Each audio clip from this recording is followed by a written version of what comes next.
Hi, Dr. Zeshan. Thank you so much for joining us again today to always share your wisdom on the topics that we have for you.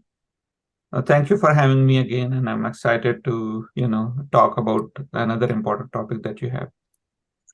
So, I think that something at the top of everyone's mind, because we're in the summer, is how we can embrace the summer with balance in our child's life. And for me, I think that one of the biggest things that comes up for me is how do I keep my child engaged in mentally being challenged, academically remembering what they need to remember, but also having a good summer or a break, as my kids put it.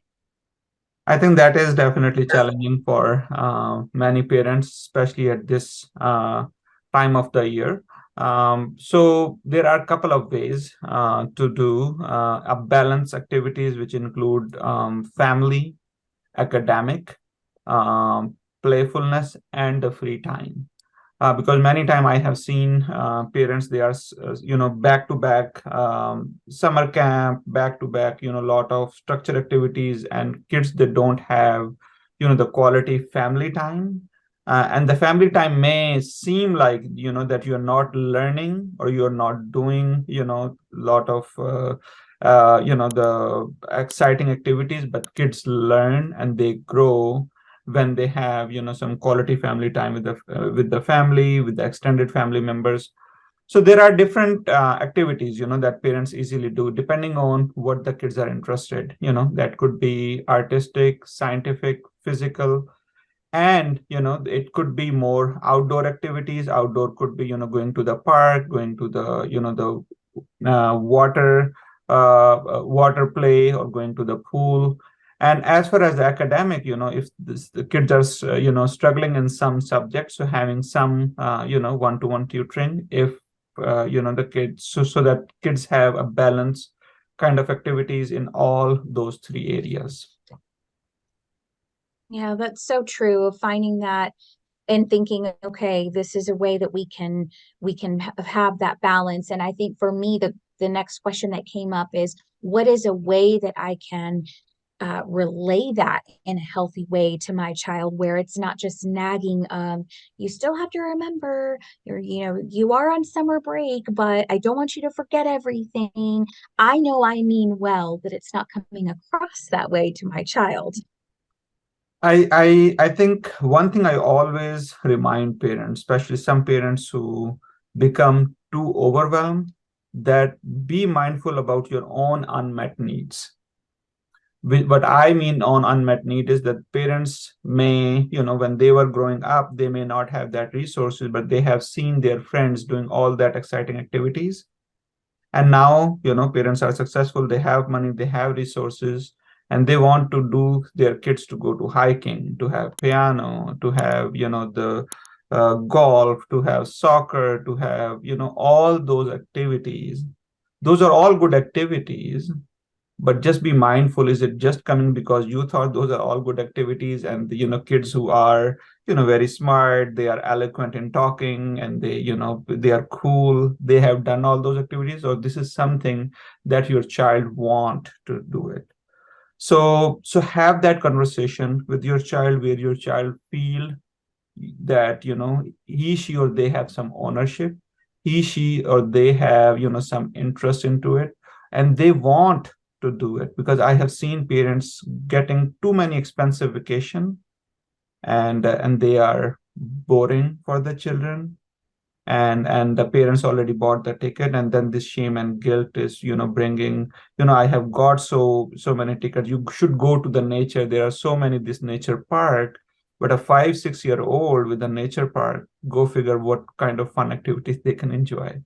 So it all depends, what your resources are, but have that conversation with your child, that you want what they want to do, but also, you also bring something that you feel is good. So have a balance that conversation, and you can attach, okay, you can do this like a camp, which is more academically challenged, maybe for a couple of days, and then after that we can do this what you like to do.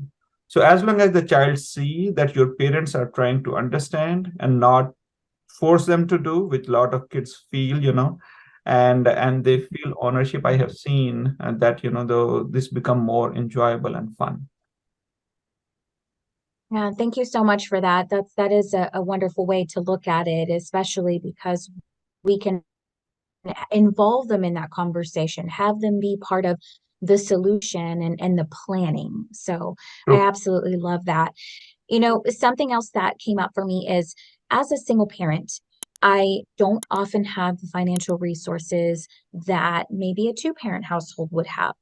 And so one of the things I run into in the summer of finding that balance is of doing something that my child perceives as fun when their friend is going to Disney or going to Europe or doing all these fun things. How can I have a conversation with my child about some of the activities that we're doing in the summer that may not compare to what their friends are doing? I would suggest, even before having that conversation with your child, have that conversation with yourself. Remind yourself how great a mom, how great a dad, how great a parent you are for your child.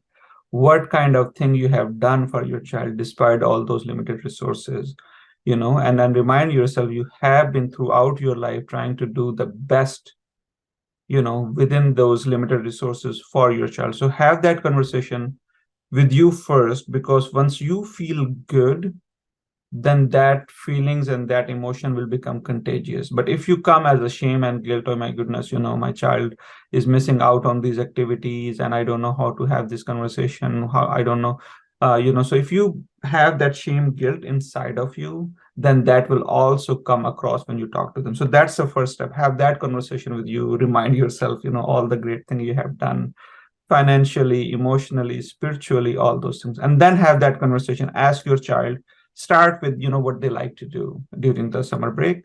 Let them have come active. If they say, yeah, Europe, Disney, some indoor water park which are very expensive, ask them, what are, rather than just going, we don't have those limited resources, ask them what are the other activities. Let them name a couple of things, jot it down, and then tell, those are all great activities. I really want you to have fun. I really want you to, enjoy and this memorable time. So, I have been saving some, and this is the amount of money I have. I have this time off. So let's talk about what can we do during that time. Let's see, I always remind parenting is a dance.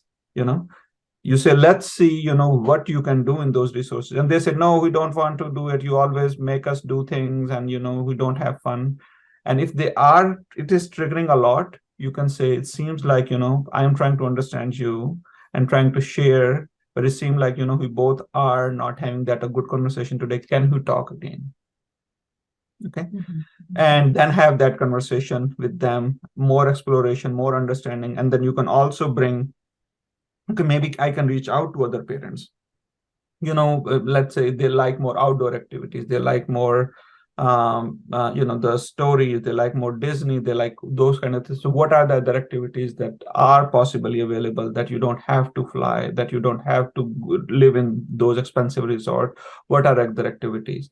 So I strongly believe kids see your efforts, your willingness to have them fun what they like to, and they like also your authenticity and the reality as well, that you are showing the vulnerability. Yes, you want all those great things, but we don't have limited resource, but we don't have that resources. These are something we can do, and maybe next time we can plan better.